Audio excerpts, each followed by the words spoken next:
Hello विद्यार्थी मित्रांनो, तर आज आपण एक नवीन टॉपिक हॅलो विद्यार्थी मित्रांनो तर आज आपण एक नवीन टॉपिक डिस्कस करणार आहोत. त्याचं नाव प्रेग्नन्सी अँड एम्ब्रियोनिक डेव्हलपमेंट आहे. म्हणजे प्रेग्नंट झाल्यानंतर आतमध्ये त्या बेबीची ग्रोथ कशी होणार किंवा त्या आईच्या बॉडीमधून ते बाळ कशा प्रकारे नरिशमेंट घेणार ते आपण इथे थोडंसं डिस्कस करायचं आहे. ठीक आहे, तर आपण ते चला सुरू करूया. तर आपण एक रफ डायग्राम काढून घेतली कशाची, युट्रसची. तर या ठिकाणी ते छोटंसं बेबी असणार आहे, असं प्लॅसेंटा त्याचं, आणि हे विली किंवा त्याला कोरोनिक विली म्हणतात. Chorionic villi. ठीक आहे, आता यामध्ये काय होणार की तिचे बाळ आहे, आपल्याला माहिती आहे त्या बाळाला जे नरिशमेंट मिळणार आहे ते त्या मदर मधूनच मिळणार, त्याच्या आईकडूनच मिळणार आहे. तर ते कशा प्रकारे मिळते ते आपण इथे बघून घेऊया. After implantation finger like projection appears on the trophoblast called as chorionic villi. आता ट्रोपोप्लास्ट काय असतं की जे ब्लॅस्टोमियर आहे त्याच्या बाहेर एक लेअर तयार होणार, आउटर आणि इनर लेअर. तर त्या लेअरला आपण म्हणणार ट्रोपोप्लास्ट. ठीक आहे, आता या ट्रोपोप्लास्टच्या वरतून एक फिंगर लाईक प्रोजेक्शन असं बाहेर पडेल, त्याला आपण म्हणणार कोरोनिक विली. आणि तेच कोरोनिक विली ज्याला आपण प्लॅसेंटल विली सुद्धा म्हणतो, ते काय करणार, त्या आईमधून त्या बाळाला फूड, O2, न्यूट्रिशन प्रोव्हाइड करण्याला मदत करणार आहे. Which are surrounded by the uterine tissue. आता कोरोनिक विली जे आहे त्याला कोणा सराउंड केलेलं आहे, युटेराइन टिश्यूनी अँड मॅटर्नल ब्लड. आता आपण इथं बघितलं की uterine tissue and maternal blood. आता हे समजा मॅटर्नल ब्लड आहे, युटेराइन टिश्यू आणि मॅटर्नल ब्लड. आता हे मॅटर्नल ब्लड बघून काय होणार आहे की ते बाळ ते विलीच्या मदतीनं काय घेणार, तिथे नरिशमेंट घेणार आहे. ठीक आहे, ते बाळ काय घेणार, त्या विलीच्या मदतीने तिथून नरिशमेंट त्या ठिकाणी घेणार. ठीक आहे, तर आपल्याला इथे बघायचं आहे आता समोर. The chorionic villi and uterine tissue become interdigitated with each other. Interdigitated म्हणजे एकमेकांमध्ये फसलेले असतात ते. कोण कोण, कोरोनिक विली आणि uterine tissue. Jointly form structural and functional between developing embryo and maternal body. तिथं काय करतात, डेव्हलप होणारा एम्ब्रियो जी मॅटर्नल बॉडी आहे त्याच्यामध्ये एक स्ट्रक्चरल आणि फंक्शनल युनिट तयार केलं जाईल आणि त्याला आपण काय म्हणत असतो, प्लॅसेंटा. म्हणजे प्लॅसेंटाच्या मदतीनं ते घडणार आहे. The placenta facilitate the oxygen and nutrient to the embryo and also. आता काय की प्लॅसेंटा काय करणार, ऑक्सिजन न्यूट्रियंट त्या एम्ब्रियोला प्रोव्हाइड करणार आणि त्या एम्ब्रियोकडून काय घेणार, बाहेर CO2 घेणार आहे. Excretory waste material produce by the embryo. आणि आपल्याला इथे कोणताही लिव्हिंग ऑर्गॅनिझम असेल त्याला एक्सक्रिशन करणं गरजेचं आहे. तसं ते बाळ सुद्धा इथे एक्सक्रिशन करणार आहे. मग ते बाळ त्या प्लॅसेंटातून एक्सक्रिशन बाहेर टाकणार. The placenta is connected to the embryo through umbilical cord, ज्याला मराठीमध्ये नाळ सुद्धा म्हणतात, युबिलिकल कॉर्ड.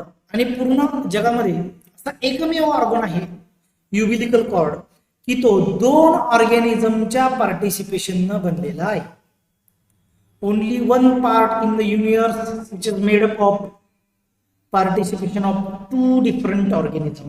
2 डिफरंट ऑर्गॅनिझम कोणते, ती आई आणि ते बाळ, या दोघांचे ऑर्गन मिळून तो युबिलिकल कॉर्ड बनलेला असतो. Which help in transport of substances to and from embryo. आता काय किती काय करणार, ते एम्ब्रियो पासून काही सबस्टन्सेस घेणार, एम्ब्रियोकडे पाठवणार, एम्ब्रियोकडून घेणार, बाहेर पाठवणार, म्हणजे त्या मदरकडे पाठवणार. हे काम जे आहे ते युबिलिकल कॉर्ड करत असते. The hormone also act as an endocrine tissue and produces several hormones. आता इथे याच्यामध्ये काय काय होईल की काही हार्मोन जे आहेत ते सुद्धा इथं प्रोड्यूस होतील आणि ते हार्मोन प्रेग्नन्सी मध्ये तयार होतील. जसं की आपण बघतोय HCG चा नाम फॉर्म आहे ह्युमन कोरियोनिक गोनेडोट्रोपिन. आणि एक लक्षात घ्या, ज्यावेळेस कोणत्याही लेडीला आपण प्रेग्नंट आहे किंवा नाही हे चेक करतो, सगळ्यांना एक टीव्ही वरती सगळ्यांनी ऍडव्हर्टाइजमेंट बघितली असेल, प्रेगा न्यूज सगळ्यांनी बघितली असेल प्रेगा न्यूजची ऍडव्हर्टाइजमेंट. तर प्रेगा न्यूज मध्ये काय होतं की जे काही आपण चेक करणार प्रेगा न्यूज मध्ये की जी लेडी प्रेग्नेंट आहे किंवा नाही हे आपण कशावरून चेक करणार, ह्युमन कोरियोनिक गोनेडोट्रोपिन हार्मोन. कोणता हार्मोन चेक करणार आपण, ह्युमन कोरियोनिक गोनेडोट्रोपिन हार्मोन. आणि दुसरे हार्मोन त्या ठिकाणी रिलीज होईल human placental लॅक्टोजन HPL, human placental लॅक्टोजन हे हार्मोन तयार होतात. नंतर तिसरा हार्मोन आहे इस्ट्रोजन्स. कोणता हार्मोन, इस्ट्रोजन्स, प्रोजेस्ट्रोजन्स एक्सेट्रा. आता बघा हार्मोन कोणते आहेत, HCG, HPL, human chorionic gonadotropin, human placental lactogen, त्यानंतर इस्ट्रोजन्स, त्यानंतर प्रोजेस्ट्रोजन्स आणि आणखी एक हार्मोन असते रिलॅक्सिन. हे हार्मोन त्याच्यामध्ये त्या प्रेग्नन्सी मध्ये रिलीज होत असतात. Let us remember that HCG and HPL and relaxin are produced in human only in pregnancy. हा पॉइंट लक्षात ठेवण्यासारखा आहे की HCG, HPL, रिलॅक्सिन हे हार्मोन्स फक्त आणि फक्त कधी तयार होणार की जेव्हा ती लेडी काय असणार, प्रेग्नेंट असणार तेव्हाच. Human chorionic gonadotropin, human placental लॅक्टोजन आणि रिलॅक्सिन हे 3 हार्मोन त्या ठिकाणी तयार होत असतात. In addition during pregnancy the level of other hormones, जसे की फिमेल सेक्स हार्मोन असतात ते मेन्स्ट्रुअल सायकल कंटिन्यू करण्यासाठी, कंट्रोल करण्यासाठी, बेबीची ग्रोथ मेंटेन करण्यासाठी. तर ते कोणते आहेत मग, इस्ट्रोजन अँड प्रोजेस्टेजोन. कोणते कोणते हार्मोन, इस्ट्रोजन अँड प्रोजेस्ट्रोजन्स हे हार्मोन आहेत की जे त्यामध्ये त्यांची लेवल वाढते. त्यानंतर कॉर्टिसोल्स, prolactin hormone, thyroxine hormone, कॉर्टिसोल्स, prolactin hormone, thyroxine hormone etcetera. म्हणजे कोणते कोणते हार्मोनची लेवल वाढते यामध्ये, प्रोजेस्ट्रोजन्स, इस्ट्रोजन्स, कॉर्टिसोल्स, प्रोलॅक्टिन, थायरॉक्सिन या हार्मोनची लेवल यामध्ये वाढणार आहे. Etcetera are increase several fold in the maternal blood. Increase production of this hormone is essential for supporting the foetal growth. आता या हार्मोनची ग्रोथ होणं, oestrogen, progestogens, cortisols, prolactin, thyroxine या हार्मोनची ग्रोथ होणं त्या बाळाच्या फिटल ग्रोथ साठी गरजेची आहे. फिटल ग्रोथ मध्ये सपोर्ट करतो. Metabolic changes in the mother and maintenance of pregnancy immediately after implantation. म्हणजे याच्यामध्ये काय होईल की त्या बाळाचं इम्प्लांटेशन झाल्यानंतर त्या बाळाचं लगेच डिफरन्शिएशन सुरू होईल. आता आपण पाहिलं की पहिले तो एक मास ऑफ सेल असणार आहे, म्हणजे एक मासचा गोळा फक्त. आणि जेव्हा त्याचं डिफरन्शिएशन होईल त्यावेळेस त्यामध्ये काय सुरू होईल, डिफरन्शिएशन म्हणजे ऑर्गन तयार होणं सुरू होईल. कोणती प्रोसेस, ऑर्गन तयार होण्याची. ऑर्गन तयार होण्याची प्रोसेस त्या ठिकाणी तयार होणार आहे. आता बघा इथे आपल्याला थोडंसं डिस्कस करूया आपण. हे बघा इथे प्लॅसेंटा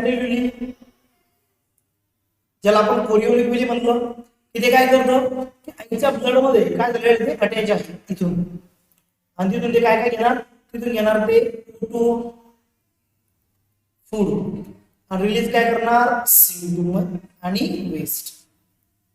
रिलीज करणार CO2 आणि वेस्ट, घेणार काय O2 आणि फूड. हे काम आहे कोणाचं, प्लॅसेंटल विलीचं. युबिलिकल कॉर्ड, जे युबिलिकल कॉर्ड असते, मी सांगितलं तुम्हाला की पूर्ण युनिव्हर्समध्ये असं एकमेव ऑर्गन आहे की दोन ऑर्गॅनिझमच्या पार्टिसिपेशनमुळे तयार झालेला असतो, तो म्हणजे युबिलिकल कॉर्ड. तर पहिलं जे आहे त्यामध्ये ते काय असणार की युबिलिकल कॉर्ड त्या बाळाला त्या आईसोबत जोडत असते, म्हणजे त्या ठिकाणी एक्सचेंज ऑफ मटेरियल त्या दोघांमध्ये होणार आहे. त्यानंतर इथं कॅव्हिटी ऑफ युटरस, त्यानंतर ब्लड राहील, त्यानंतर यॉर्क, आणि हा जो छोटासा दिसतोय आपल्याला हा असणार आहे एम्ब्रिओ. आता बघायचं आपल्याला समोर पॉइंट या ठिकाणी plug of mucus in service. आता जर हा इथं प्लग नसता तर काय झालं असतं, त्या बाळाचं थोडस जरी वजन वाढलं तर प्री मॅच्युअर डिलिव्हरी त्या ठिकाणी झाली असती. प्री मॅच्युअर डिलिव्हरी होण्याचे जे चान्सेस असते ते जास्त राहिले असतील. ठीक आहे, तर समोर बघूया. Into an outer layer called ectoderm. आता आपण बघितलं की त्या बाळाचं इम्प्लांटेशन झालं, एम्ब्रिओचं इम्प्लांटेशन झालं की त्याचं सुरू काय होतं, डिफरन्शिएशन. काय त्याचं डिफरन्शिएशन म्हणजे वेगळेपणा. आता काय काय तयार होणार तिथं, आपल्या बॉडीला जनरली 3 लेअर असतात. ठीक आहे, कोणती कोणती, एक्टोडर्म,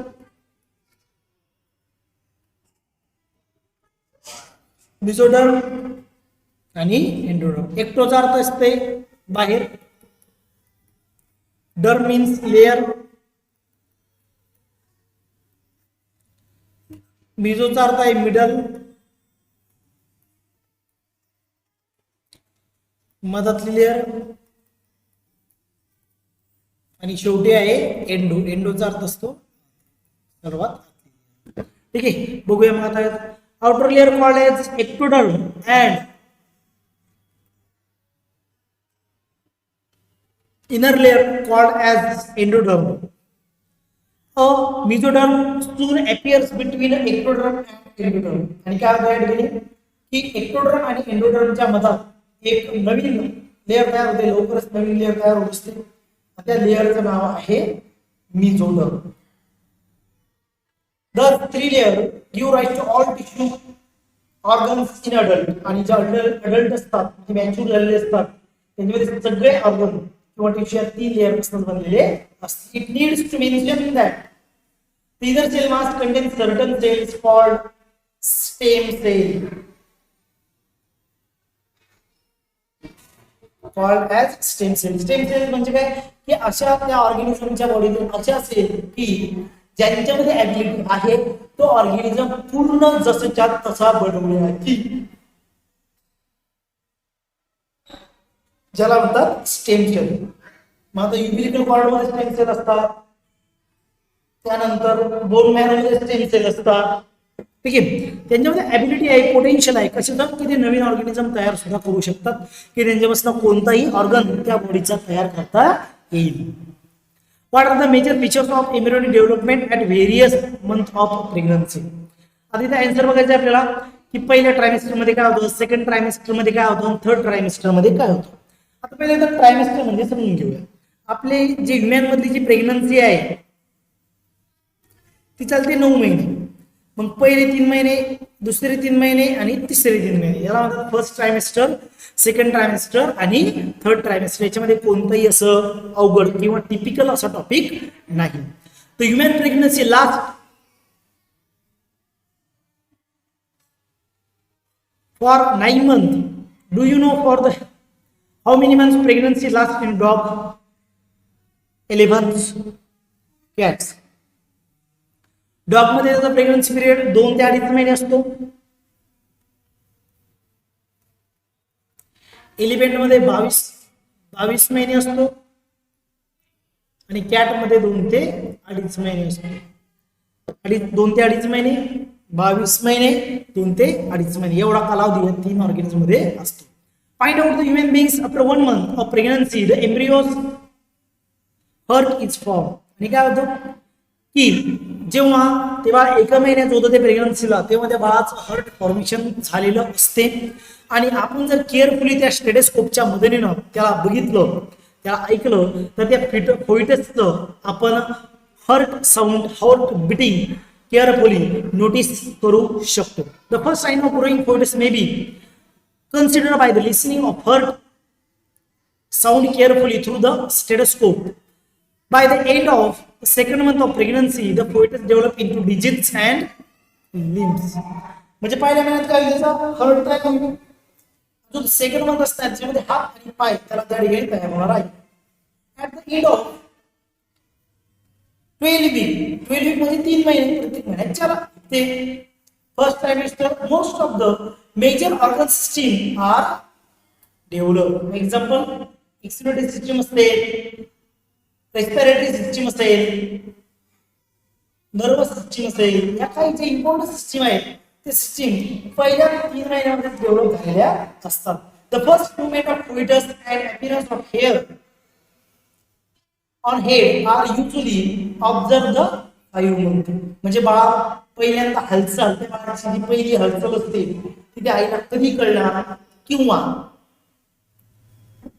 त्या बाळाच्या डोक्यावरती फाईन हेअर्स आपल्याला कधी पाहायला मिळणार, तर ते आपल्याला पाहायला मिळत असतात 5 month later, pregnancy was the 5 months. By the end of the 24 weeks, end of second trimester, the body is covered with fine hair.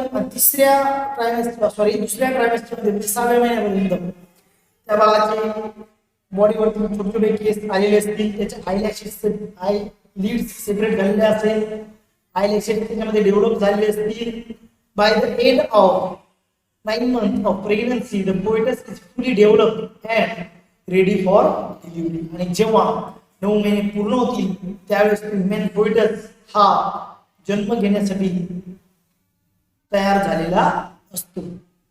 ठीक आहे, अशा प्रकारे आपण प्रेग्नन्सी आणि त्याची डिलिव्हरी बघितलं. उद्या आपण बघणार पार्च्युरेशन अँड लॅक्टेशन. व्हिडिओ आवडला असेल तर लाईक, शेअर आणि सबस्क्राईब करायला विसरू नका. धन्यवाद.